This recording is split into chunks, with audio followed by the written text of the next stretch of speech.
America और Donald Trump को भारत दोस्त मानता आया है।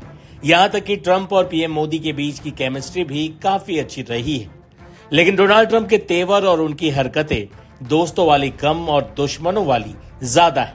ऑपरेशन सिंदूर के वक्त सीज फायर कराने का बड़बोला दावा हो या उसके बाद पाकिस्तानी सेना प्रमुख आसिम मुनीर को न्योता भेजना, ट्रंप भारत से दोस्ती तो बिल्कुल नहीं निभा रहे थे।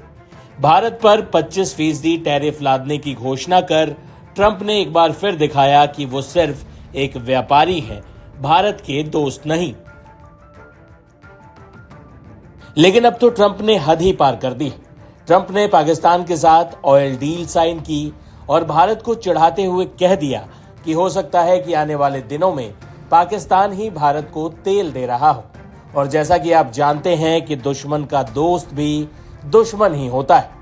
अमेरिकी राष्ट्रपति ट्रंप ने सोशल मीडिया प्लेटफॉर्म ट्रुथ पर लिखा, अमेरिका ने पाकिस्तान के साथ एक समझौता किया है जिसके तहत दोनों देश मिलकर दक्षिण एशिया में विशाल तेल भंडार को विकसित करने का काम करेंगे। इस तट पर विशाल तेल भंडार है, लेकिन अभी तक इसका दोहन करने में कोई प्रगति नहीं की गई। पाकिस्तान और अमेरिका अब इस विशाल तेल भंडार को विकसित करने के लिए मिलकर काम करेंगे। फिलहाल हम उस तेल कंपनी को चुनने की प्रक्रिया में हैं जो इस साझेदारी का नेतृत्व करेगी। कौन जाने, शायद पाकिस्तान किसी दिन भारत को ही तेल बेचने लगे। ट्रंप का यह बयान निश्चित रूप से भारत को नीचा दिखाने और पाकिस्तान का समर्थन करने का खुला ऐलान है। इससे पहले टैरिफ की घोषणा करते हुए भी ट्रंप ने भारत पर निशाना साधा और जुर्माना वसूलने की बात कही।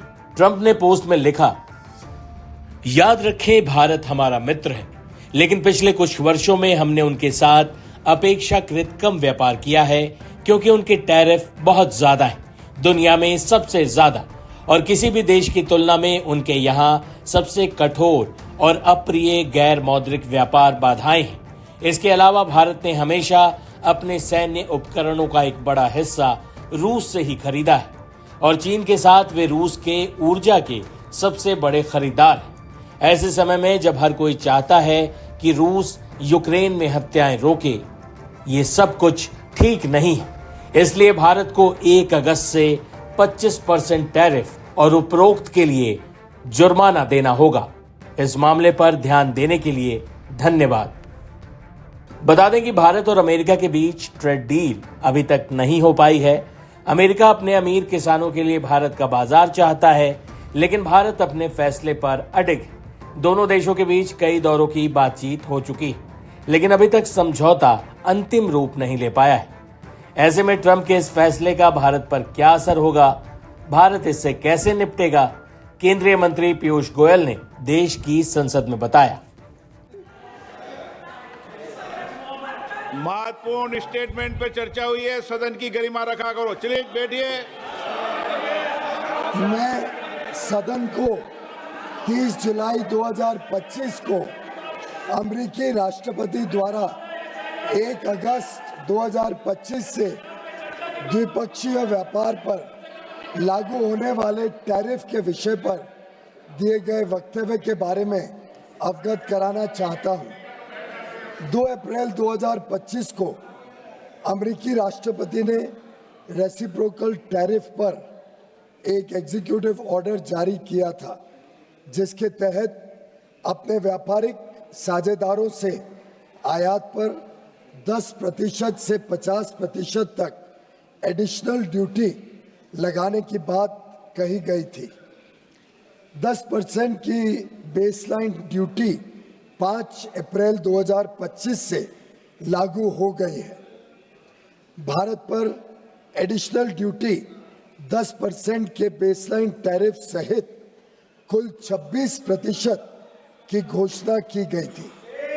मूल रूप से full country specific additional tariff 9 अप्रैल 2025 से प्रभावी होने वाला था, लेकिन इसे शुरू में 10 अप्रैल 2025 को 90 दिनों के लिए स्थगित कर दिया गया और बाद में 1 अगस्त 2025 तक और बढ़ा दिया गया।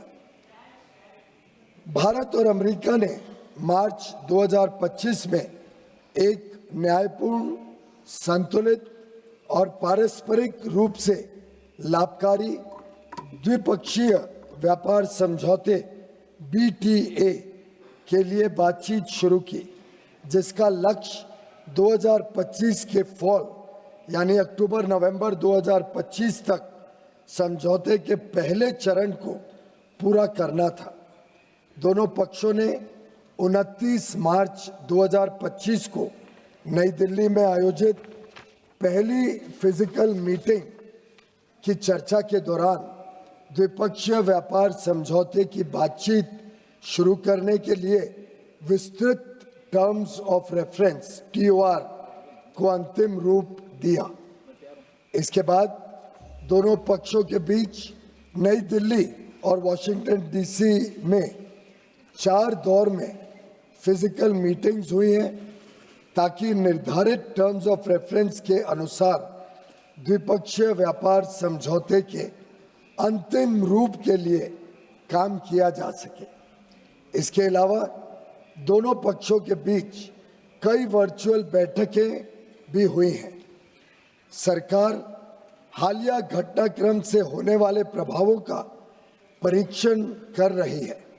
वाणिज्य एवं उद्योग मंत्रालय निर्यातकों और उद्योग सहित सभी हितधारकों से संवाद कर इस विषय पर उनके आकलन की जानकारी ले रहा है। सरकार हमारे किसानों, श्रमिकों, एंटरप्रेन्योर्स, उद्यमी, निर्यातकों, सूक्ष्म, लघु और मध्यम उद्योगों और उद्योग जगत के सभी हितधारकों के कल्याण की रक्षा और संवर्धन को सर्वोच्च महत्व देती है। हम अपने राष्ट्रीय हितों को सुरक्षित करने और आगे बढ़ाने के लिए सभी आवश्यक कदम उठाएंगे।